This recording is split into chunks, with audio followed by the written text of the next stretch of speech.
I feel disrespected by Fort Lewis and by the chain of command up there. A former National Guard soldier who received a Purple Heart is now getting bills for thousands of dollars. And they're coming from the military. Good evening, everyone. I'm Lauren Allison in for Jennifer Winters. I'm David Walker. Thanks for joining us on this Friday night. A former Oregon National Guard soldier who was shot while on patrol in Iraq never imagined he'd have to fight the military when he got home. Gary Fleiter II is being billed for military-issued equipment he believes was lost after he was flown out of the country for medical treatment. KVAL's Laura Rios joins us now with more. Well, guys, Gary Fleiter II tells me that he has been trying to get this straightened out since late 2008, 2009, and he's worried that his case is lost in a pile of paperwork between Oregon and Washington.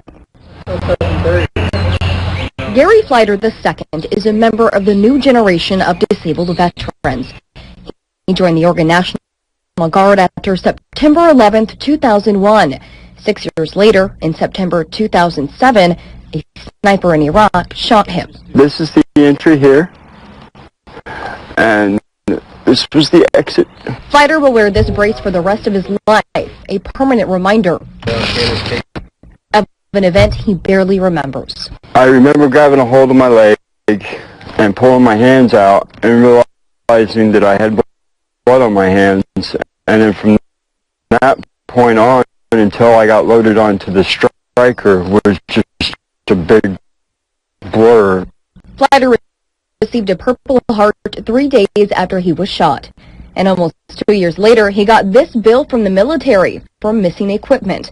The total, including interest, $3,175. This is a list of the gear issued to Fleiter that was missing when his unit came back in 2008, the year after he was shot. It's things like clothing, canteens, grenades. Fleiter says he lost sight of this gear when he left Iraq and shouldn't be responsible for it now. But the federal government is taking money from his disability check each month, and he says they froze his tax returns to pay for it. I called the Oregon National Guard. Captain Stephen Bomar told me the charges come from Joint Base Lewis McChord in Washington State, where Fleiter spent 1 year recovering from his injury. He says it is customary for soldiers in similar situations to be billed for missing equipment. Well, you know, it is one of the processes. That way we can keep good accountability for all the equipment. Bomar said Fleiter should submit a sworn statement explaining his situation to be reimbursed. Fleiter gave me a copy of this sworn statement he signed at the Albany, Oregon Armory in February of this year, but the federal government has continued to take money out of his disability checks. Is it possible in this case that there's just some paperwork that wasn't filed correctly? You know, I think it could be on our part on this one, or it could be on the soldier's part, and that's one of the things that they're going to take a look at. Honestly, I do. I think it's just sitting there on somebody's desk at Fort Lewis, and they just don't want to mess with it because they don't feel that it's a big enough issue.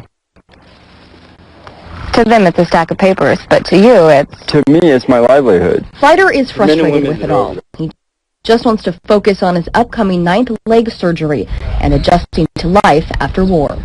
Car going down the road backfiring, it sends me back into those flashbacks of being over there. But I deal with it because I know it's part of my life that's never going to leave. Captain Bomar with the National Guard tells me if the charges are erroneous, Fleiter will get his money back and will stop being billed. But if not, he will still have to pay. I also called Joint Base Lewis McChord yesterday. As of today, they said they are still investigating and didn't have answers beyond that. We'll keep asking and keep you posted on how this story develops. Here are key points. This was a strong example of advocacy. It exposed what might be an injustice. It showed how you try to hold people in power accountable. It was well told, well illustrated, and demonstrated your commitment to staying on top of the issue. To raise the bar, keep your graphics on camera, but tighten up on your reporter so she can connect more effectively with viewers. When you look at the screen, your reporter's face occupies very little real estate there, and yet you want her to connect. The graphic's important too. So zoom in on those folks. Also, ask the questions viewers would want you to ask. You don't have the benefit of seeing these questions when preparing your stories, but think, what would viewers want me to ask? For example, after the fact, after the story ran, one viewer wrote, "What the hell was he supposed to do?" It's that kind of question, asked in a more polite way perhaps, that you should pose to the folks you're holding accountable. Keep up the good work and contact me with questions. Take care.